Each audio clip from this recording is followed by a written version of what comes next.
FM news देख रहे हैं आप। मैं हूं आपके साथ प्रतीक्षा चहल। आप सभी दर्शकों को मेरे और एफएम न्यूज की तरफ से बहुत सारी होली की शुभकामनाएं। खबरों की तरफ रुख करेंगे। कांग्रेस को राज्यों में मिल रही लगातार हार के बाद पार्टी में हलचल तेज हो चुकी है। एक बार फिर पार्टी के नाराज नेताओं का ग्रुप G23 एक्टिव हो चुका है। साथ ही अपना दायरा बढ़ाने की कोशिश भी हो रही है। पार्टी नेतृत्व के खिलाफ अगर किसी को कोई भी शिकायत है तो उसके लिए G23 एक मंच पर की तरह काम कर रहा है। 5 राज्यों में हार के बाद अब इस ग्रुप ने एक बार फिर बैठक बुलाई है, जिसमें कांग्रेस अगुवाई पर सवाल खड़े किए गए। बुधवार को कांग्रेस के असंतुष्ट खेमे G23 के नेताओं ने दिल्ली में पूर्व राज्यसभा सांसद गुलाम नबी आजाद के आवास पर बैठक की। मीटिंग के बाद समूह की ओर से बयान जारी किया गया। नेताओं ने कहा कि बीजेपी से मुकाबले के लिए कांग्रेस को मजबूत करना बहुत जरूरी है। हम कांग्रेस से 2024 के लोकसभा चुनावों के लिए विश्वसनीय विकल्प के लिए राह तैयार करने को लेकर समान विचारधारा वाली ताकतों के साथ बातचीत शुरू करने की मांग करते हैं। पार्टी के असंतुष्ट नेताओं का कहना है कि वो बीजेपी से मुकाबले के लिए कांग्रेस को मजबूत करना बेहद जरूरी मान रहे हैं।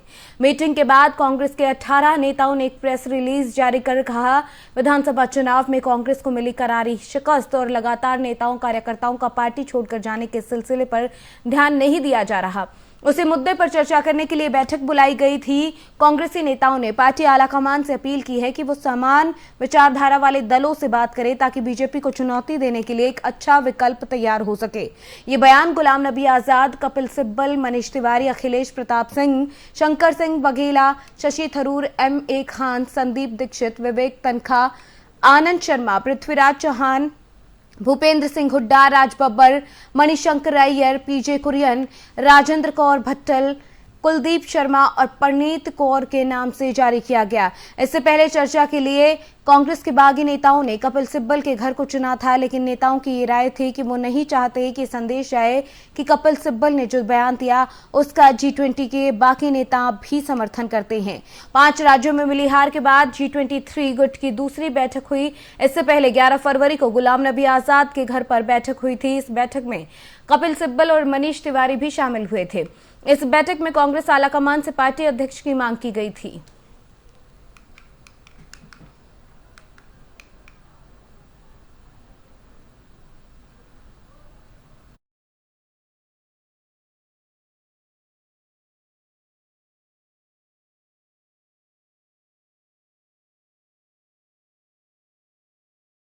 पांच राज्यों में हार के बाद कांग्रेस अब मंथन में जुट गई है। एक तरफ जहां नाराज नेताओं का G23 गुट मुख्य होता हुआ नजर आ रहा है, तो वहीं दूसरी ओर कांग्रेस हार की समीक्षा में जुट गई है।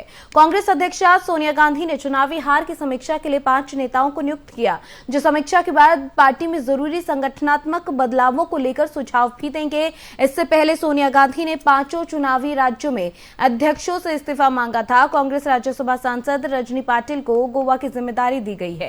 गोवा में पार्टी को मिली हार की समीक्षा करने को कहा गया है। साथ ही यहां संगठन के तौर पर क्या जरूरी बदलाव हो सकते हैं, ये भी सुझाव मांगा गया। वहीं सीनियर नेता जयराम रमेश को मणिपुर में हार की समीक्षा करने की जिम्मेदारी मिली। पंजाब में कांग्रेस के आम आदमी पार्टी के सत्ता से बाहर कर दिया गया और इसी बड़ी हार के कारण क्या रहे, इसको लेकर अजय माकन समीक्षा करेंगे। यूपी में कांग्रेस लगातार पिछड़ रही है। इस बार के चुनाव में भी कांग्रेस का प्रदर्शन काफी बुरा रहा, जिसके बाद सोनिया ने कांग्रेस नेता जितेंद्र सिंह को यूपी में समीक्षा की जिम्मेदारी सौंपी। इसके अलावा उनसे यह भी कहा गया कि वो बताएं कि पार्टी में क्या बदलाव किए जा सकते हैं। इसके अलावा उत्तराखंड में पार्टी की तरफ से अविनाश पांडे को नियुक्त किया गया है, जो पार्टी को मिली हार की समीक्षा करेंगे और सोनिया गांधी को रिपोर्ट सौंपेंगे। आपको बता दें कि 5 राज्यों में चुनाव से कांग्रेस को खासा असर पड़ा है। काफी आस कांग्रेस को इन चुनाव से थी, लेकिन उसे हार का सामना करना पड़ा।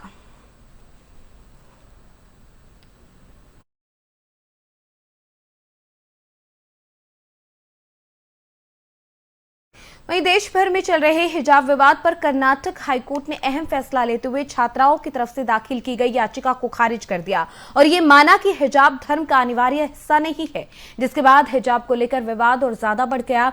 कोर्ट के इस फैसले को लेकर अलग अलग लोग अपनी अपनी प्रतिक्रिया दे रहे हैं। हिजाब के मुद्दे पर दिल्ली की फतेहपुर मस्जिद के शामी इमाम डॉक्टर मुफ्ती मोहम्मद मुकर्रम ने कहा कि आजकल हिजाब को भगवा गमछे के साथ जोड़ा जा रहा है, जो कि ठीक नहीं। उन्होंने दावा करते हुए कहा कि भगवा गमछा 4 दिन का या 1 महीने का है, इसे 1450 साल की परंपरा से जोड़ना अन्याय है। हिजाब शराफत की निशानी है, हिजाब कल्चर है, धर्म है। ये जो भगवा गमछे वाले मुस्लिम लड़कियों पर अटैक कर रहे हैं, ये हमारे देश का नुकसान है।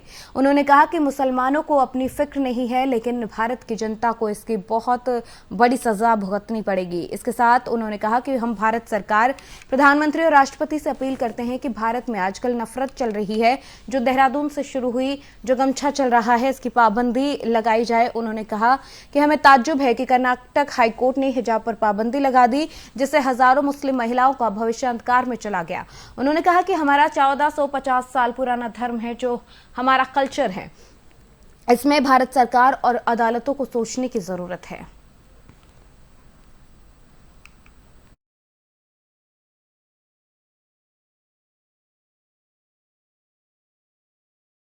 द कश्मीर फाइल्स की फिल्म की चर्चा सियासी गलियारों में बहुत हो रही है। फिल्म देखने के बाद छत्तीसगढ़ के मुख्यमंत्री भूपेश बघेल ने बीजेपी पर आरोप लगाया।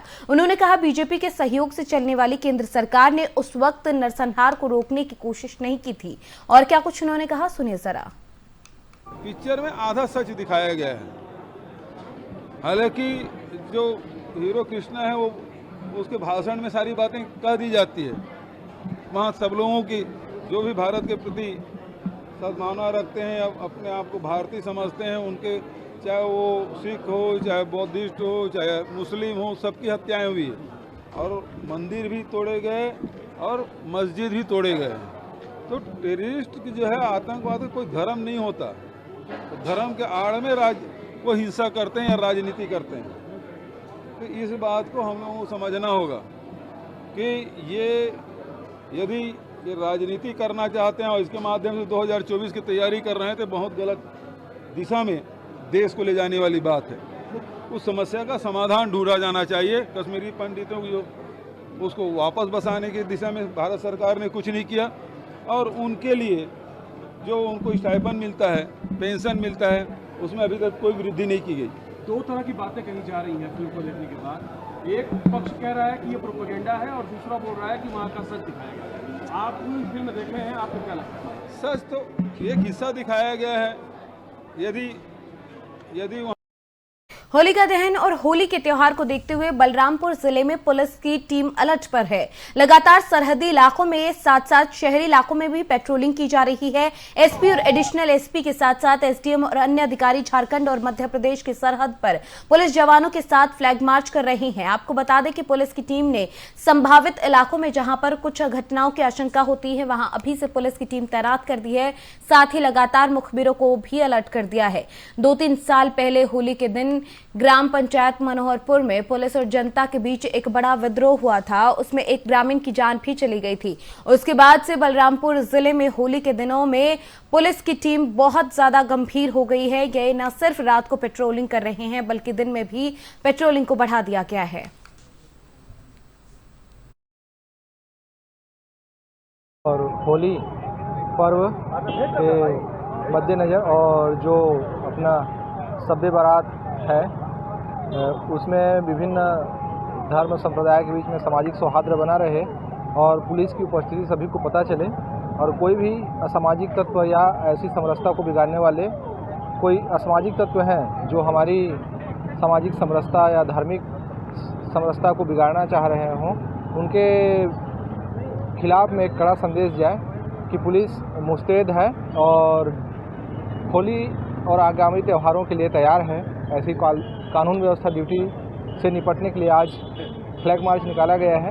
फ्लैग मार्च में अपनी police line the Kashmir file film BJP शासित कई राज्यों में टैक्स फ्री कर दी गई है। प्रधानमंत्री मोदी ने भी फिल्म की काफी तारीफ की। वहीं छत्तीसगढ़ विधानसभा में भी द कश्मीर फाइल को लेकर टैक्स फ्री करने की बात भारतीय जनता पार्टी के विधायकों की तरफ से उठाई गई। विधायक बृजमोहन अग्रवाल ने सदन में मुख्यमंत्री से फिल्म को टैक्स फ्री करने की मांग की। मुख्यमंत्री ने बृजमोहन अग्रवाल को जवाब देते हुए कहा कि केंद्र अगर जीएसटी हटा देता है तो हम भी फिल्म को टैक्स फ्री कर देंगे। आपको बता दें, मुख्यमंत्री भूपेश बघेल ने सभी मंत्रियों, विधायकों, पत्रकारों को फिल्म देखने का आमंत्रण दिया। उन्होंने खुद भी फिल्म देखी। फिल्म देखने के बाद मुख्यमंत्री ने कहा कि इस फिल्म में सिर्फ आधा सच है। द कश्मीर फाइल पर बात करते हुए मुख्यमंत्री ने क्या कुछ और कहा, सुनिए जरा। टैक्स फ्री कर दें, मुख्यमंत्री जी ने सदन में गलत बयानी की है। राज्य सरकार को अधिकार है। राज्य सरकार ने पहले भी बहुत सी फिल्मों के टैक्स माफ किए। जब उत्तर प्रदेश की सरकार, हरियाणा की सरकार टैक्स माफ कर सकती है तो छत्तीसगढ़ की सरकार टैक्स माफ क्यों नहीं कर? वहीं बस्तर में प्रथम नियुक्ति तिथि से पुरानी पेंशन बहाली को लेकर शिक्षक एसोसिएशन संघ ने विधायक चंदन कश्यप को ज्ञापन सौंपा। उन्होंने 33 साल वाली विसंगति को दूर कर प्रथम नियुक्ति तिथि से पुरानी पेंशन बहाली की बात की है। साथ ही नारायणपुर विधायक चंदन कश्यप को पुरानी पेंशन बहाली पर आभार व्यक्त करते हुए होली के पावन मौके पर गुलाल लगाकर शुभकामनाएं दी। आपको बता दें, नारायणपुर विधानसभा क्षेत्र के शिक्षक एसोसिएशन संघ ने प्रथम नियुक्ति तिथि से पुरानी पेंशन बहाली करने हेतु वहीं 33 साल वाली कंडिका में सुधार कर प्रथम नियुक्ति तिथि पर पुरानी पेंशन बहाली करने को लेकर शिक्षित जो वर्ग है उसने लिखित में विधायक से चर्चा की थी, जिसके बाद शिक्षक एसोसिएशन संघ बस्तर की तरफ से यहां पर आभार जताया गया है। सबसे पहले तो मैं छत्तीसगढ़ टीचर एसोसिएशन इकाई बस्तर ब्लॉक की तरफ से आज हम अपने क्षेत्र के यशस्वी विधायक चंदन कश्यप जी से पेंशन बहाली के लिए आभार व्यक्त करने आए हैं और सरकार को और चंदन कश्यप और सभी विधायकों को हम लोग कोटि कोटि धन्यवाद देते हैं, जिन्होंने सामाजिक सुरक्षा के दायित्व का निर्वहन किया। और इन्हीं के साथ हम लोग कुछ और हमारी जो मांगे जो कोई तकनीकी त्रुटि है, चूँकि 33 साल का नियम बनाए हैं पेंशन का, तो उसमें पेंशन लागू करने से बहुत सारे हमारे 98% शिक्षक उस दायरे में नहीं आते। जो आते हैं वो बहुत उनके प्रतिशत 2% है, बाकी अनुपातिक पेंशन में आ रहे हैं। तो इससे क्या हो रहा है कि पेंशन जो सुरक्षा देने का है वो सरकार का जो मंशा है वो अधूरा हो जाएगा। तो हम माननीय मुख्यमंत्री जी को आग्रह करते हैं कि इस 33 साल के जो नियम है उसको कम किया जाए ताकि सभी लोगों को इसका लाभ मिल सके, रिटायर के समय उनको 50% पेंशन मिल सके। ये हम लोग जब से नियुक्त हुए हैं 2004 से, जब से ये बंद हुआ था पेंशन योजना अटल बिहारी जी के शासनकाल में, तब से हम लोग ये मांग कर रहे हैं कि पुरानी पेंशन को लागू किया जाए। हम सरकार को बहुत बहुत धन्यवाद देते हैं कि उन्होंने हमारे लिए इतना बड़ा निर्णय लिया, क्योंकि बहुत कम ही राज्य हैं जो पेंशन प्रदान कर रहे हैं। उसके लिए हम उनको साधुवाद देते हैं। वर्तमान में जो डीए है केंद्र सरकार से हमारा 14% पीछे है, इसलिए हम राज्य सरकार से ये भी आग्रह करते हैं कि डीए इसको समान दिया जाए, जिससे हम इस महंगाई से मुकाबला कर सकें। और 6वें वेतनमान के हिसाब से हमको HR दिया जा रहा है, जो कि वर्तमान 7वें वेतन।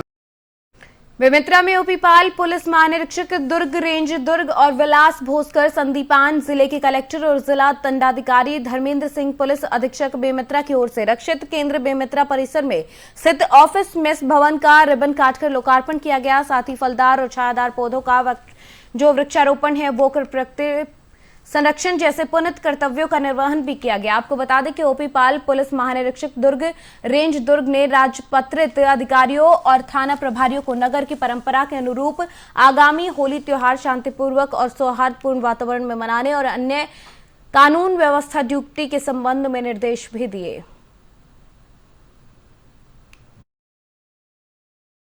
आज एक कोऑर्डिनेशन सेंटर है, इसका इनॉग्रेशन था, मैं आया हूँ।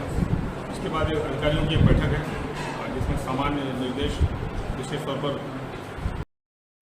वहीं दक्षिण बस्तर का दंतेवाड़ा जिला संवेदनशील क्षेत्रों में आता है, जहां पर शांति व्यवस्था बनाए रखने के लिए पुलिस को हमेशा तत्पर रहना पड़ता है। 2 सालों के कोरोना महामारी के बाद होली के त्योहार में रंग देखने को मिले। वहीं दंतेवाड़ा में फागुन मड़ई मेला भी विशेष तौर पर मनाया जाता है। विशेष पूजा दंतेवाड़ा जिले के माई दंतेश्वरी की धरा पर आयोजित की जाती है। इस मेला मड़ाई में होली त्योहार के साथ साथ हजारों की संख्या में श्रद्धालु मां दंतेश्वरी की धरा पर उपस्थित होते हैं। ऐसे में इन जगहों पर शांति व्यवस्था के लिए पुलिस अधीक्षक दंतेवाड़ा के मार्गदर्शन में अतिरिक्त पुलिस अधीक्षक राजेंद्र जायसवाल के नेतृत्व में बस्तर के विख्यात दंतेवाड़ा मेला मड़ई और आगामी होली पर्व के सफल आयोजन के परिदृश्य में शांति सुरक्षा और कानून व्यवस्था बनाए रखने हेतु थाना सिटी कोतवाली दंतेवाड़ा में शांति समिति की बैठक की गई। इस बैठक में समिति के समस्त सदस्य, जिनमें से पायल गुप्ता नगरपालिका अध्यक्ष समेत सभी वार्ड के पार्षद उपस्थित रहे।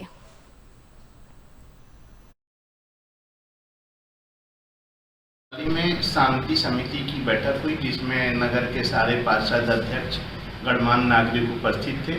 हम लोग होली और मेला दोनों नगरवासी मिलकर शांति से ही हम लोग सब मनाएं, सबको हम लोग संदेश देंगे। लगभग कोरोना इस समय नहीं है, इस कारण सब लोग मिलजुल के मनाएंगे और किसी भी प्रकार का कोई अनहोनी ना हो, उस पर हम सब सतर्क होके मेले। दंतेवाड़ा में भी मड़ई मेला चल रहा है। उस मड़ई मेला को सुरक्षा के दृष्टिकोण से पर्याप्त सुरक्षा बल लगाए गए हैं, जगह जगह स्टाफर लगाए गए हैं, पुलिस की टीम तैनात है। मार्ग में जो बड़ी गाड़ियां हैं उसको डाइवर्ट किया गया है। बड़ी गाड़ियां शहर के बाहर जो बाईपास मार्ग है उस रास्ते से जा रही हैं। किसी प्रकार की कोई अव्यवस्था ना हो, इसके लिए स्थानीय नागरिकों की मदद लेके जो है पुलिस की व्यवस्था लगाई गई है। 18 तारीख को होली का पर्व है, जिसमें एसपी साहब के निर्देश पर सभी थानों में शांति समिति की बैठक आयोजित की गई। आज दंतेवाड़ा सिटी कोतवाली में भी शांति समिति की बैठक आयोजित की गई थी, जिसमें जनप्रतिनिधि, प्रशासनिक अधिकारी, नगर पालिका के अधिकारी उपस्थित थे। उनसे राय लेकर उनकी अपेक्षा के अनुरूप होली के दिन भी पुलिस की जो है व्यवस्था लगी रहेगी एवं पूरे जिले में जितने जो सिटी की जो शहरी थाने हैं उन थाना क्षेत्रों में भी और ग्रामीण। वहीं दंतेवाड़ा पुलिस को बड़ी कामयाबी मिली है। पुलिस और नक्सलियों के बीच में हुई मुठभेड़ में 2 महिला नक्सली ढेर हो गई। गोरली और मुथेली के जंगल में ये मुठभेड़ हुई थी, जहां पर मारी गई महिला नक्सलियों की पहचान आईओएस कमांडर मंजुला पुनेम की सुरक्षा दमल की सदस्य मुचाकी गंगी के रूप में हुई है। घटनास्थल से 12 बोर की 2 राइफल, एक देसी कट्टा, विस्फोटक और नक्सलीय कैंप में इस्तेमाल होने वाले सामग्री को बरामद किया गया है। कटे कल्याण थाना क्षेत्र में Dantewada DRG, CRPF 230 battalion, CAF और सुकमा डीआरजी ने दोनों जिलों के सीमावर्ती क्षेत्र में संयुक्त अभियान चलाया था। मार्गदर्शन में डीआरजी दंतेवाड़ा, डीआरजी सुकमा, छसबल और सीआरपीएफ की एक संयुक्त ऑपरेशन दंतेवाड़ा और सुकमा के सरहदी क्षेत्र में लॉन्च किया गया था नक्सलियों की उपस्थिति की आसूचना पर। और जब हम लोग आज गोरली और मुठेली के बीच से हम लोगों की पार्टीज गुजर रहे थे, तो नक्सलियों ने, जिन्होंने पहले से घात लगाया हुआ था, हमारे पर अंधाधुंध फायरिंग करी। आत्मसुरक्षार्थ पुलिस बल के द्वारा भी फायरिंग का जवाब फायरिंग से दिया गया। और फायरिंग उपरांत जब हमने क्षेत्र को सर्च किया तो हमें 2 नक्सल महिला काडा का शव, साथ ही साथ 3 बंदूकें, जिसमें से 2 12 बोर की बंदूकें, एक अन्य हथियार आईडी एवं अन्य नक्सल सामग्री भी प्राप्त हुई। इन जो महिला काडर्स हैं, इनका पहचान पेद्दारास एलओएस कमांडर मंजुला पुनेम के तौर पे तथा गंगी मुचाकी के तौर पे किया गया है। मंजुला पुनेम। वहीं खबर बलरामपुर जिले के डबरा पुलिस चौकी क्षेत्र की, जहां पर शराबी पति ने मायके जाने के विवाद के चलते बियर की बोतल से मारकर पत्नी की हत्या कर दी। वहीं मामले की जानकारी मिलते ही मौके पर पहुंची पुलिस ने आरोपी पति के खिलाफ मामला दर्ज कर आगे की कार्रवाई शुरू कर दी है।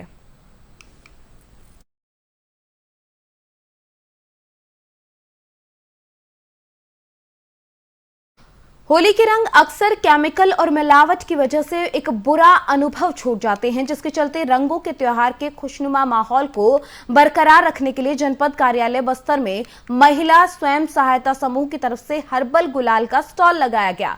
हर साल की तरह इस बार भी होली के त्योहार को रंगीन बनाने की तैयारी शुरू हो गई थी और इसी को देखते हुए बस्तर ब्लॉक के भौन के महिला समूह की ओर से प्राकृतिक रंगों से निर्मित प्राकृतिक गुलाल तैयार कर होली को और सुरक्षित और खुशहाल बनाने की कोशिश की गई।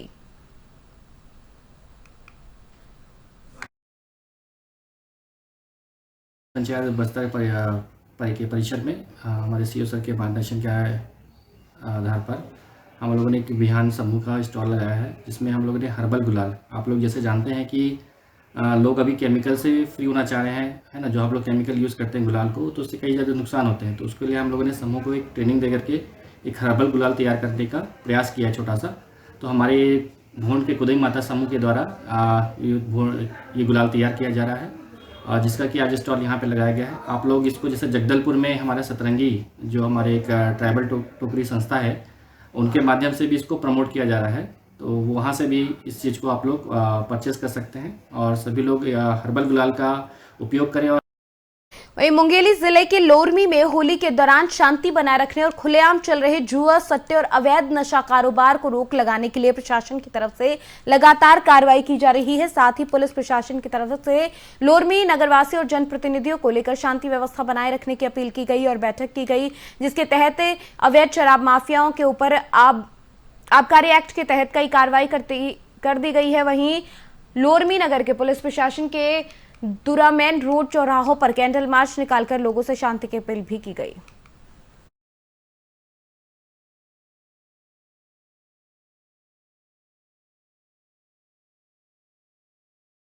ये खबर ग्राम पंचायत कोटा गहना की है, जहां पर खनिज विभाग की तरफ से बड़ी बड़ी मशीनों से लगातार खनन के मामले में कार्रवाई की गई है। लगभग 20 किलोमीटर के क्षेत्रफल में सल्फर की प्रचुरता पाई गई है और धीरे धीरे यहां बाहर से अधिकारियों की टीम भी पहुंच रही है।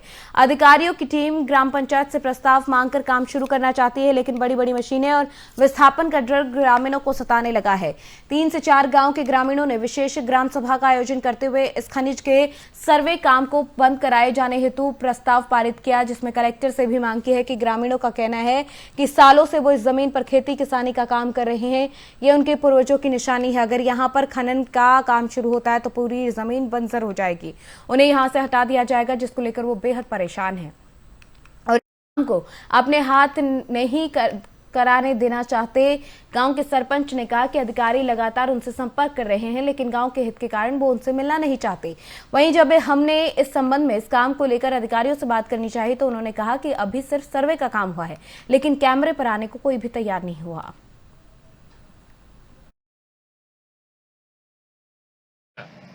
सर्वे चल रहा है जिसमें खनन भी चालू हो गया है और ग्रामवासी को पता नहीं है कि क्या चीज़ का खनन हो रहा है, क्या चीज़ का सर्वे हुआ है। और यहाँ का कुछ जानकारी मिला है कि यहाँ सल्फर निकला है और इससे ग्रामवासी डर रहे हैं कि यहाँ सबको। पिछले 2 सालों से देश में कोरोना महामारी के चलते आम लोगों का जीवन पूरे तरीके से अस्त व्यस्त था।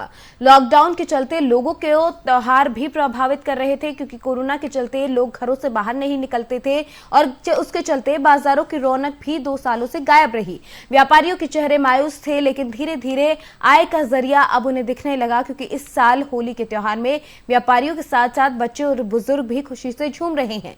2 सालों के बाद बाजारों में रंगत लौट आई है। ठंडाई और खाद्य सामग्री की बिक्री के लिए दुकानें सज गई हैं। साथ ही दुकानों के खाद्य सामग्री के अलावा पिचकारी, पानी के कैप्सूल, अबीर, गुलाल, फिल्मी स्टिकर, मुखौटे, वाटरगन आदि भी बिक्री के लिए उपलब्ध हैं। साथ ही होली और शबे रात का त्योहार एक साथ आने के चलते प्रशासन भी सतर्क है। दोनों संप्रदाय एक दूसरे के साथ अच्छे से सौहार्द के साथ त्योहार को मनाए, इसको प्राथमिकता दी जा रही है। अभी तो भैया बाजार का माहौल एकदम बैठा हुआ है, व्यापार बहुत ठप है। पिछले 2 सालों से कोरोना चल रहा था, लेकिन अभी भी लोगों के मन से कोरोना का डर नहीं गया है और अभी मार्केट नहीं रहेगा। ऊपर वाले से यही है कि कम से कम व्यापारियों को। और अब रुक करेंगे उत्तराखंड की खबरों का। उत्तराखंड में नए मुख्यमंत्री को लेकर सस्पेंस अभी भी बरकरार है। 19 मार्च को विधानमंडल दल की बैठक में सीएम के नाम का ऐलान होगा। कई बैठकों में शामिल होने के बाद कार्यवाहक सीएम धामी उत्तराखंड वापस आ गए। अपने विधानसभा क्षेत्र खटीमा में जनता से मिलकर धामी ने होली की शुभकामनाएं भी दी।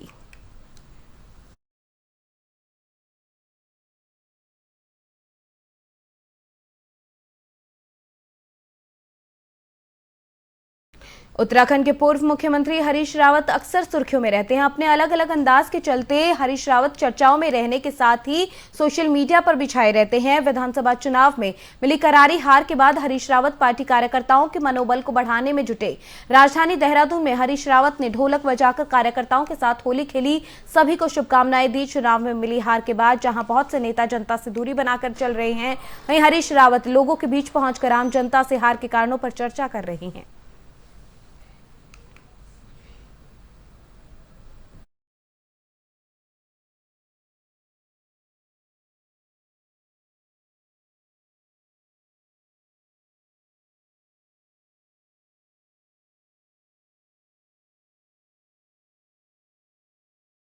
विधानसभा चुनाव के परिणाम ने कुछ नेताओं की होली दोगुनी कर दी है तो कुछ की होली को फीका कर दिया है। मसूरी विधानसभा सीट से चुनाव जीतने वाले निवर्तमान कैबिनेट मंत्री गणेश जोशी ने देहरादून में अपने सरकारी आवास पर होली मिलन कार्यक्रम आयोजित कर होली की शुभकामनाएं दी।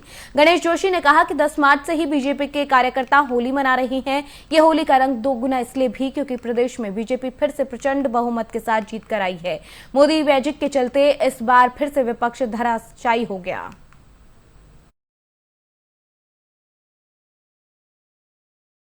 उत्तराखंड में हर तरफ हर जगह होली की धूम है। पूरे उत्तराखंड में धूमधाम के साथ होली का पर्व मनाया जा रहा है। पूर्व मुख्यमंत्री त्रिवेंद्र सिंह रावत ने भी अपने आवास पर कार्यकर्ताओं के साथ होली का जश्न मनाया, सबको शुभकामनाएं दी। उत्तराखंड की सांस्कृतिक विरासत और परंपराओं को आगे बढ़ाने के लिए ऐसे आयोजन काफी महत्वपूर्ण होते हैं। पूर्व सीएम रावत ने अपने आवास पर इसी पहाड़ी शैली में होली का उत्सव मनाया और सबको होली की शुभकामनाएं दी।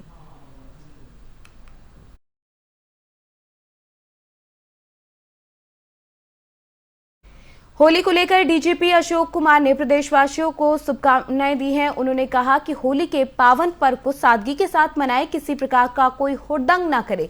डीजीपी ने लोगों से अपील करते हुए कहा कि होली के मौके पर लोगों को नशे से बचना चाहिए। वहीं देहरादून के जिलाधिकारी डॉक्टर आर राजेश कुमार ने राज्य और जनवासियों से रंगों के पावन मौके पर इस होली की शुभकामनाएं दी। उन्होंने सभी से अनुरोध करते हुए कहा कि रंगों के इस त्योहार को होली में चारों ओर प्रेम सौहार्द बांटते हुए जनता और एक सच्चे नागरिक होने का फर्ज निभाएं। होली के साथ खेलें जो खेलना। नमस्कार साथियों, उत्तराखंड पुलिस की ओर से मैं समस्त देशवासियों को और उत्तराखंड वासियों को होली के पर्व की शुभकामनाएं देता हूं। आप सभी लोग होली का त्योहार खुशी के साथ मनाएं, हर्षोल्लास के साथ मनाएं, पारंपरिक रूप से मनाएं। ये भी मैं कहना चाहूँगा कि प्राकृतिक रंगों का उपयोग करें, यानी ऑर्गेनिक रंगों का उपयोग करें, जिससे आपकी स्किन खराब ना हो केमिकल्स के द्वारा। और होली होली के साथ खेलें जो खेलना चाहते हैं। जबरदस्ती किसी के ऊपर रंग न डालें, हुड़दंग ना करें, नशा न करें। नशा करने से, नशा करके आप गाड़ी चलाएंगे तो एक्सीडेंट की संभावना रहेगी। आप याद रखें, आपका परिवार भी घर पे कोई वेट कर रहा है। हेलमेट जरूर पहनें। मैं कुल मिलाकर के आप सबको पुनः होली की शुभकामनाएं देता हूं और आप सबसे अपेक्षा करता हूं कि आप शांतिपूर्वक और खुशीपूर्वक जो है त्योहार मनाएंगे।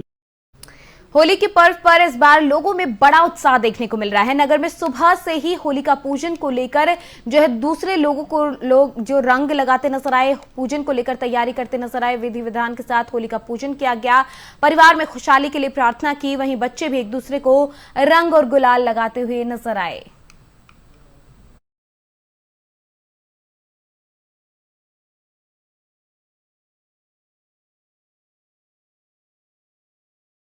मौसम विभाग ने उत्तराखंड में मौसम का पूर्वानुमान जारी कर दिया है। होली पर उत्तराखंड के चारों जिलों में बारिश के आसार हैं। रुद्रप्रयाग, चमोली, बागेश्वर, पिथौरागढ़ जिलों में कहीं कहीं हल्की से मध्यम बारिश की संभावना है। वहीं अन्य जिलों में मौसम शुष्क रहने का अनुमान है और 19 मार्च को भी पर्वतीय जिलों में हल्की से मध्यम बारिश के आसार बने हुए हैं।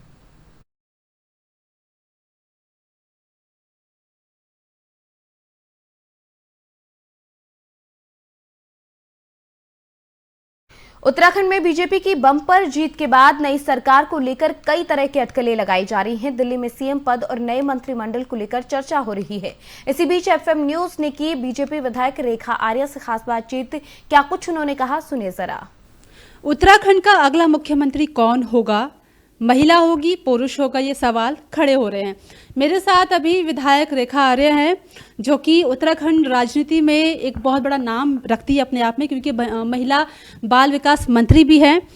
रेखा जी, अभी मदन कौशिक जी की, धामी जी की मुलाकात हुई है बीजेपी कार्यालय में। मातृशक्ति के लिहाज से काफ़ी वोट मिले हैं भाजपा सरकार को उत्तराखंड में। आप उम्मीदवार जो एक दावेदार मानी जा रही है, एक स्ट्रॉन्ग लग रहा है कि अगर कोई महिला उम्मीदवार होती है या महिला मुख्यमंत्री बनती है तो रेखा आर्य का नाम रहेगा। देखिए, मैं ये कह सकती हूँ कि 47 सीटों के साथ में, प्रचंड बहुमत के साथ में भारतीय जनता पार्टी एक मिथ को तोड़ते हुए अपनी सरकार बनाने जा रही है, और उसके पीछे भी कारण यही है कि उसमें मातृशक्ति का बहुत योगदान है, और उसके पीछे कारण भी ये कि प्रधानमंत्री जी के मार्गदर्शन में हो अथवा मुख्यमंत्री पुष्कर सिंह धामी जी के नेतृत्व में हो, लगातार महिलाओं के लिए काम किया गया है, जिसका परिणाम ये है कि आज हम 47 सीटें प्राप्त किए हुए हैं।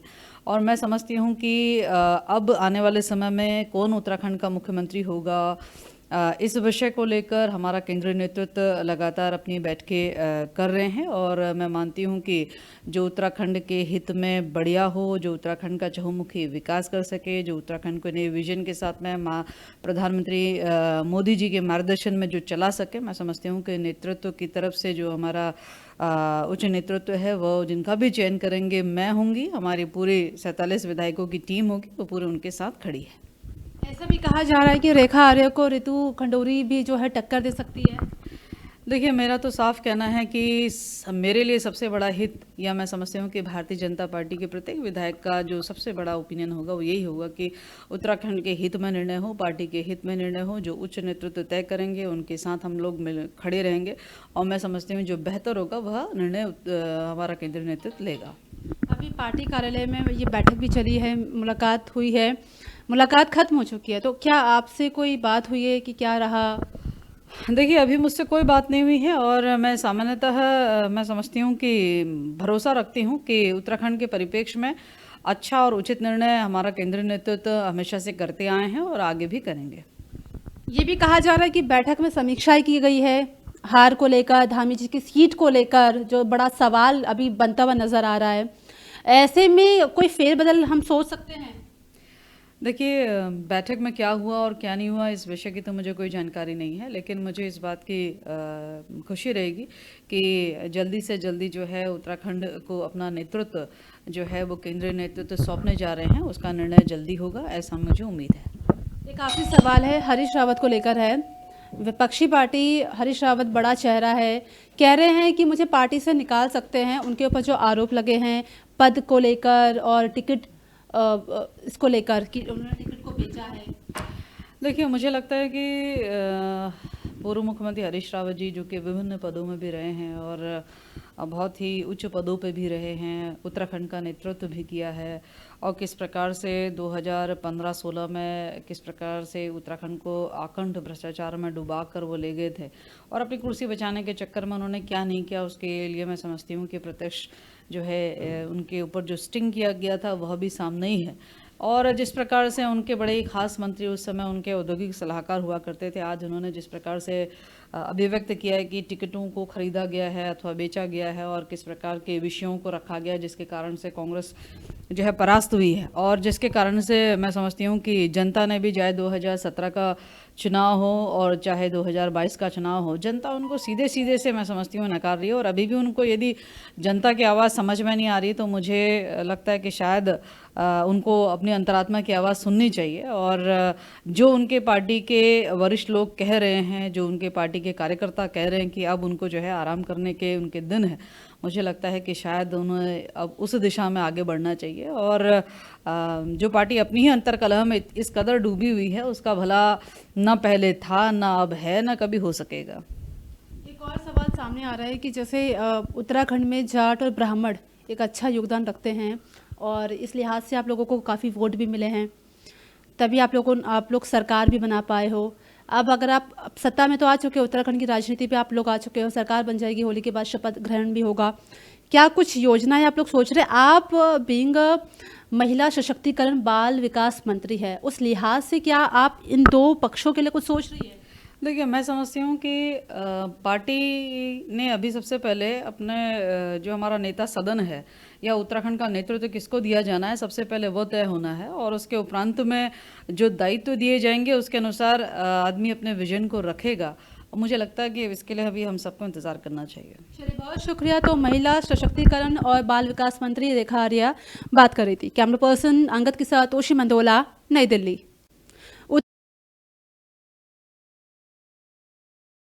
चलिए, बुलेटिन में फिलहाल मेरे साथ इतना ही, लेकिन जाते जाते आप सभी को एफएम न्यूज की तरफ से होली की बहुत सारी शुभकामनाएं। नमस्कार।